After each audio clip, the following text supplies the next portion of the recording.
So this is the car in all its glory. Kind of the biggest question in most people's minds is, where's the motor? Right, so in the Porsche 914 original design, they had a gas engine that's set down here right behind the kind of cockpit, if you will. And so we put the electric motor in the same spot. And then we lay 6 batteries over the top of it, the kind of battery you would expect to see in a car, for all intents and purposes. And then we have another 6 in the front of the car. So what we have here is kind of the fuel tank, if you will, of the electric vehicle. Down here we have 12 Optima deep cycle lead acid batteries like you might find in a boat at a marina. And basically why we use those compared to normal batteries is they have a whole bunch more charge stored in them, and when you're using a car battery in a normal car, all you need is a quick hit of high current to start the car, which you don't need in an electric vehicle. So instead what we have is batteries that are able to keep up a steady current over a longer period of time to keep the car going, because this is basically how we're powering the car itself. So we have 12 of them in series, so it's 144 volts DC, which is not to be trifled with. I've been shocked a couple of times, but I'm still here, thankfully. Then moving back to the back of the car, this is the trunk, obviously, and inside of the trunk we have all kinds of electronic devices to control the actual motor itself and to kind of be the brains of the operation. There's a cooling system back here, the controller itself for the motor, both controllers for the motor. Both controllers for the motor, the accessory battery that's going to be able to run the lights. So this is kind of like the brains of the operation. A lot of the stuff is done back here in terms of actual operating of the vehicle. And as we go up to the front of the car, it's a 2-seater, so you can take your friend out. So just as you would expect in a normal car, instrument panel, we're still working on some of the specifics.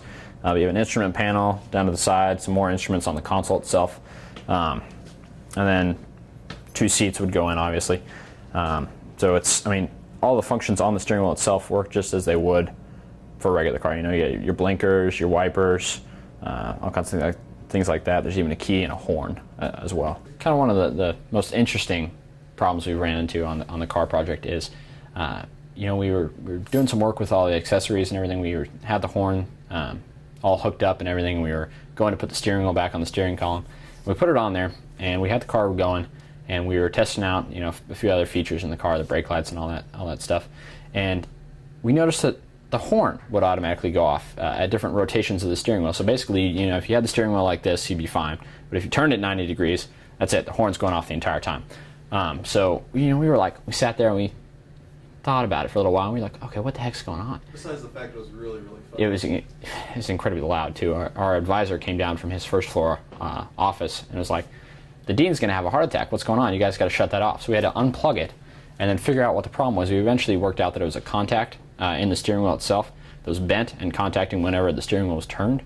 And to get around that, we literally had to buy another steering wheel. Like it was the original steering wheel that was on the car. It's from the 1970s. The metal was very pliable, and we couldn't get it to actually remain in position so it wouldn't short. So we had to buy a new steering wheel. But it's quite an interesting fiasco, I'll tell you that. Then moving up to the front of the car, inside here is another 6 batteries, as I said, and then the battery charger itself. So instead of rolling up to a gas tank or a gas station and filling up with gasoline, we have a battery charger that runs off a normal wall outlet, 110 volts, and you just pull a cable out and plug it in. And the charger is actually in the car itself, so you don't have to worry about getting stuck anywhere or anything like that. You just need an extension cable and a plug, and you're good to go. I guess you could think of it as carrying around the gas station. And basically all you need is a pipeline of sorts to connect to the grid, and just like you would a microwave or a fridge. And I guess that's the kind of the walk around of the car. Other than that, it's really just a basic car. 2 seats, 2 doors, trunk and a hood. It's almost like there are 2 trunks really, but there's not tons of space for storage in here because we take up a lot of space with batteries. And I guess that's most of the car.